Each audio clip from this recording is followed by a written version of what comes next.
जब जीवन बार बार एक ही मोड़ पर लाकर खड़ा कर दे, जहां न कोई जवाब मिले न कोई दिशा, तो मन में उठने लगता है एक प्रश्न। क्या धैर्य की भी एक सीमा होती है? क्या इंतजार करते करते थक जाना कमजोरी है या आत्मा की गहराई में कुछ टूटने का संकेत? माँ काली अपने भक्तों को ऐसी ही थकान से उठाकर चलना सिखाती हैं। जहां सांसें टूटती लगती हैं, वहीं से एक नई साधना जन्म लेती है। रेवती के जीवन में भी कुछ ऐसा ही हो रहा था। 5 वर्षों से वह अपने पति की बीमारी, अपने बेटे की बेरुखी और घर की आर्थिक तंगी को सहते सहते थक चुकी थी। वह हर दिन एक ही चुप्पी ओढ़े मंदिर की मूर्ति के सामने बैठती, कुछ कहे बिना बस माँ को देखती रहती। वो कहती थी, माँ, अब कुछ बोलो ना, अब मुझसे और नहीं होता। उसकी सांसें अब सिर्फ शरीर में नहीं थीं। वो एक ऐसी थकी हुई चाल बन चुकी थीं जो बस जी रही थीं, पर जिंदगानी से अलग। धैर्य अब उसकी आदत नहीं, एक बोझ लगने लगा था। पर वो फिर भी मंदिर आती रही, शायद किसी चमत्कार की नहीं, बल्कि मौन में किसी उत्तर की तलाश में। एक दिन माँ काली की मूर्ति को देखते हुए रेवती ने कहा, मैंने सब किया माँ, रिश्ते निभाए, सेवा की, त्याग किया, चुप रही, इंतजार किया, पर अब जब अंदर कुछ भी शेष नहीं बचा, क्या तब तू बोलेगी? और उसी दिन मंदिर की घंटी अपने आप बजी। रेवती ने आंखें खोली। सामने कुछ नहीं था, पर उसके भीतर पहली बार एक भाव स्पष्ट हुआ। धैर्य का टूटना भी एक बुलावा है। मौन की गहराई में माँ वहीं से उतरती हैं। रेवती उस दिन कुछ नहीं मांग पाई, पर माँ काली की आंखों से जैसे कोई अदृश्य आंच उसके हृदय में उतर गई। वह समझ गई थी कि शायद माँ को पुकारने की सही विधि सहन करना नहीं, बल्कि अपने भीतर की थकान को माँ के चरणों में समर्पित करना है। उस दिन से रेवती की सांसें बदल गईं। वे अब थकी हुई नहीं थीं, बल्कि उन्होंने नया अर्थ पा लिया था। हर एक सांस अब एक साधना थी। अब रेवती कहती थी, मैं नहीं जानती क्या होगा, पर अब जो भी होगा, वो माँ के संकल्प से होगा। वो पहले की तरह परेशानियां झेलती रहीं, लेकिन अब धैर्य उसका बोझ नहीं, बल्कि एक ऐसी प्रार्थना बन चुका था जो माँ काली तक सीधा पहुंचता था। भक्त जब धैर्य की अंतिम सांसें ले रहा होता है, तब माँ काली उसका हाथ थामती है, लेकिन वो थामने की आवाज नहीं करती। वो मौन में उतरती हैं, जहां थक चुका मन खुद को समर्पित कर चुका होता है।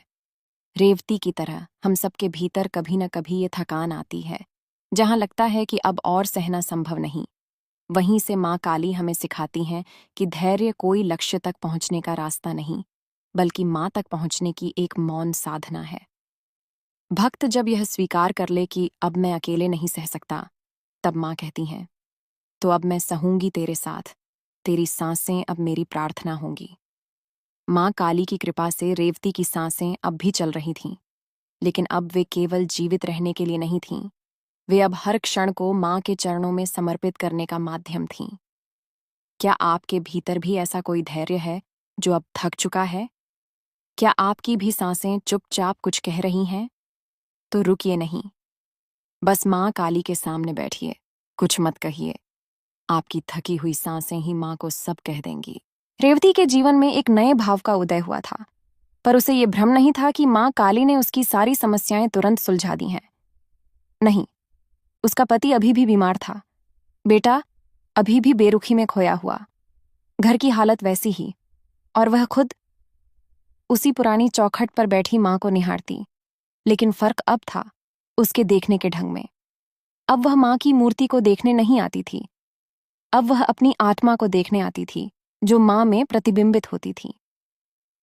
उसका मन अब माँ से शिकायत नहीं करता था, बल्कि एक मौन में डूबा भाव कहता, माँ, तू जानती है ना, बस जानती रहना। एक दिन मंदिर में बैठी रेवती की आंखों से आंसू बहे, बिना किसी दर्द के। वो आंसू किसी हार के नहीं थे, बल्कि भीतर के बोझ से मुक्त होने के थे। तभी भीतर से एक अनुभव उभरा। धैर्य जब सांसों की सीमा पार कर जाए तो वो भक्ति नहीं, समर्पण बन जाता है। उसे माँ की मूर्ति में अब वो स्थिरता दिखाई देती, जो उसके जीवन में नहीं थी। पर अब वो उस स्थिरता को पाना नहीं चाहती थी, वो उस स्थिरता को महसूस करना चाहती थी। धैर्य की थक चुकी सांसें जब माँ काली के चरणों में विश्राम पाती हैं, तो वो थकान धीरे धीरे एक साधक की मौन भाषा बन जाती है।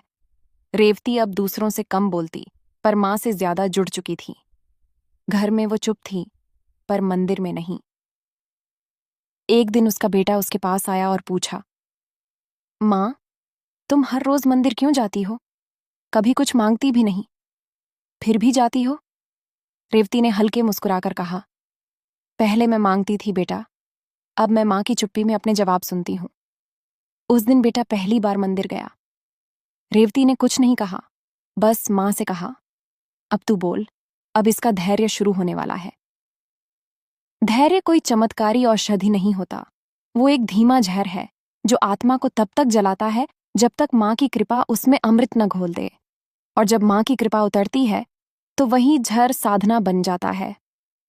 रेवती के जीवन में परिस्थितियां वैसी ही थीं, पर अब वो रोती नहीं थी, वो मुस्कुराती थी, धीरे से, मौन में, क्योंकि वो जान चुकी थी धैर्य की अंतिम सांसें ही माँ को आमंत्रण देती हैं।